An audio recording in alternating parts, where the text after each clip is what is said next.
High friend, welcome back to my channel. कशा आहात friends? I hope सगळे चांगले असाल. आजच्या व्हिडिओमध्ये मी शेअर करत आहे हिरव्या साड्यांचे कलेक्शन. व्हिडिओला स्किप न करता शेवटपर्यंत नक्की पहा आणि व्हिडिओ आवडला असेल तर व्हिडिओला लाईक, शेअर, सबस्क्राईब नक्की करा.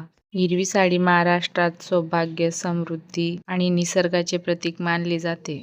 श्रावण महिना, सणवार, साखरपुडा किंवा नवीन नवरीसाठी हा रंग खूप शुभ मानला जातो. महाराष्ट्रीय परंपरेत लग्नाआधी साखरपुड्याच्या वेळी मुलगी हिरवी साडी परिधान करते, ज्याला विशेष करून महत्त्व आहे. तुम्ही लग्न सराईसाठी हिरवी साडी घेण्याचा विचार करत असाल तर आजच्या व्हिडिओमध्ये आपण हिरव्या साड्यांचे सुंदर सुंदर डिझाईन पाहणार आहोत, ज्या साड्या तुम्ही लग्न सराईसाठी खरेदी करू शकता. आजच्या सगळ्या साड्या फारच सुंदर लेटेस्ट न्यू डिझाईनच्या आहे. सिल्क, जॉर्जेट, शिफॉन अशा वेगवेगळ्या फॅब्रिक मध्ये या साड्या तुम्हाला आजच्या व्हिडिओमध्ये पाहायला मिळतील. आणि सगळ्या साड्या एकाहून एक सुंदर डिझाईन मध्ये आहे, जसे की हिरव्या कलरची जॉर्जेटची बांधणी साडी, त्यानंतर ही बनारसी सिल्क साडी. या साडीचे ग्रीन आणि पिंक कलर कॉम्बिनेशन खूपच सुंदर दिसत आहे. या संपूर्ण साडीवर आणि काठावर जरी डिझाईन आहे, म्हणून ही साडी खूपच सुंदर दिसत आहे. त्यानंतर ही सिल्क एम्ब्रॉयडरी वर्क साडी. या साडीच्या काठाला पीच आणि ग्रीन कलर कॉम्बिनेशन मध्ये फ्लावर एम्ब्रॉयडरी वर्क डिझाईन दिलेली आहे, म्हणून या साडीचा लुक अतिशय सुंदर दिसत आहे. मॉडर्न आणि पार्टी लुक साठी तुम्ही या साडीला नक्कीच ट्राय करू शकता. जसं की ही रेड आणि ग्रीन कलर कॉम्बिनेशन मध्ये कॉटन सिल्क साडी. या संपूर्ण साडीवर पक्ष्यांची गोल्डन जरी डिझाईन दिलेली आहे. या साडीच्या काठाला पदराला लोटस गोल्डन जरी डिझाईन असल्यामुळे ही साडी अधिकच आकर्षक दिसत आहे. त्यानंतर ही जॉर्जेटची साडी. या साडीचे काठ आणि ब्लाउज हेवी वर्क डिझाईन मध्ये असून या साडीच्या काठाला जरी वर्क डिझाईन दिलेली आहे आणि या साड्यांची किंमत 1000 ते 4000 पर्यंत आहे. तुम्हाला जर या साड्यांमधून कोणतीही साडी आवडली असेल तर तुम्ही या साड्या मिंत्रावरून परचेस करू शकता. व्हिडिओ आवडला असेल तर व्हिडिओला लाईक करा, शेअर करा, सबस्क्राईब करायला विसरू नका. थँक्यू.